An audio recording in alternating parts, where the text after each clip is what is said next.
Welcome to a new story made by Oracle One. The Mind Renters. In the sprawling neon-lit cityscape of Neo-Chicago, 2147, the future pulsed in every flickering hologram and luminescent billboard. Towering skyscrapers pierced the perpetual dusk, their reflective surfaces casting jagged shadows over the tangled streets, veins pulsating with humanity and technology. The world had evolved rapidly, and with it, the very essence of what it meant to be human was reshaped. The greatest currency wasn't just money or information, it was the mind. Among the youngest denizens of this world, a new subculture had emerged: the mind renters.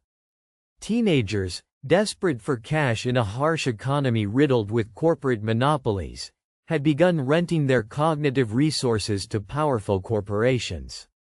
Companies, hungrier than ever for rare human creativity, raw instincts, and unfiltered emotion, leased the brains of youth like rentable servers, uploading microtasks, creative campaigns, strategic problem-solving, or emotional feedback, directly into their neural pathways. But there was a price. The rented mind's memory began to fragment. Skeletal recollections filled the gaps left behind. Moments, days, even weeks missing, like black holes in their consciousness. The allure of instant wealth, however, was too great for many to resist. Chapter 1. The Contract. 17-year-old Mara sat in the lobby of NeuroWorks Incorporated, fingers white around the edges of her binder. Her heartbeat thundered in her ears, the cold sterility of the chrome and glass walls amplifying every breath she took. This was it.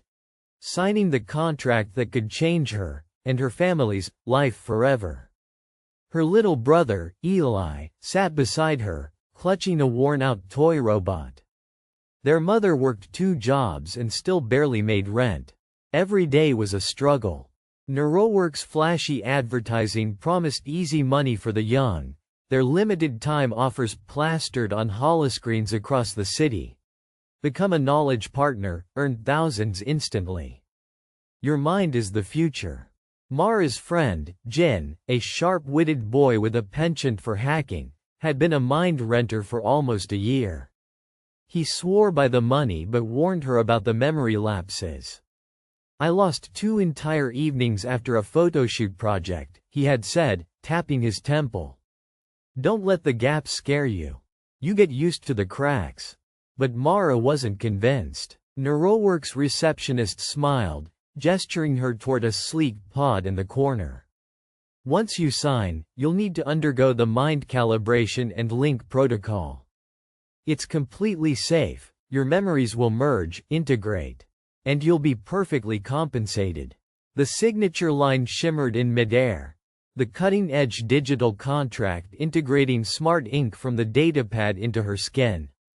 With shaky fingers, Mara touched the virtual pen. Chapter 2. The First Lease. Inside the link pod, the world faded to white, then to a whirl of data and sensation. Each rented segment wasn't just passive hosting. NeuroWorks streamed mini-experiences into Mara's brain, design ideas, product concepts, emotions to fuel market research. At first, it seemed surreal. She was floating in a sea of synthetic creativity, composing melodies she didn't know she knew, solving puzzles with speed impossible before. When the pod hissed open, Mara's legs were weak, but the payout in digital credits reflected immediately in her account. Enough to cover rent, bills, and even buy Eli a small birthday gift. The taste of victory was intoxicating. But as she walked the neon-soaked streets, she felt a dissonance. When did she last see her best friend? Was it yesterday or 2 days ago? The images in her mind shuffled like old data files corrupted with age. She tried to recall the taste of a sugar soda she had earlier, but only the feeling of thirst remained. Chapter 3. Fade Zones. Days passed, and so did the memories. Mara noticed gaps, blurred fragments of interactions with her mother. Confused recollections about school assignments. The past flickered in and out like faulty hollow projections. A constant ache grew behind her eyes, a pressure like 1,000 static whispers drowning her thoughts. It wasn't just Mara. The mind renters in her neighborhood were beginning to experience fade zones, the emergent neurological side effect of constant leasing. These were not typical forgetfulness but stark memory blinds, physical voids slicing through the continuity of their lived moments. Images, friends' laughter, the warmth of the classroom, family dinners, vanished. Replaced by eerie silence. Anxiety. Jin showed her his own mental map, a holographic interface projecting the dark voids in his memory.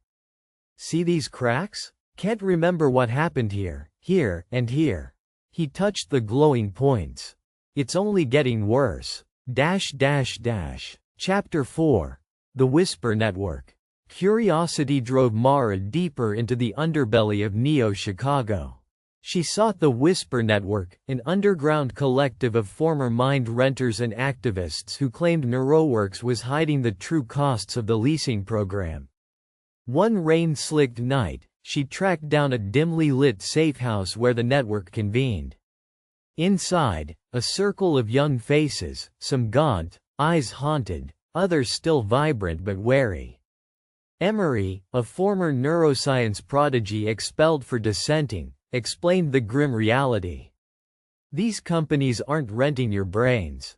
They're harvesting them. Constant leasing creates microfractures in consciousness, but more importantly, it disrupts the brain's neuroplastic repair. Ultimately, he said, voice strained, your mind begins to dissolve into segmented data, using parts while erasing others. The corporation controls which memories survive. You become a hollow vessel for their ambitions. Mara clenched her fists. But what's the endgame? Control, Emery said bitterly. They want young minds pliable, influenceable, with just enough self-awareness to function but not to resist. Chapter 5. The Great Disconnect. Mara's memories continued to erode. One day, she woke with no recollection of Eli's birthday last week. She searched her room, but gifts, ribbons, and candles lay untouched. Her mother's worried face confronted her. You missed it, Mara.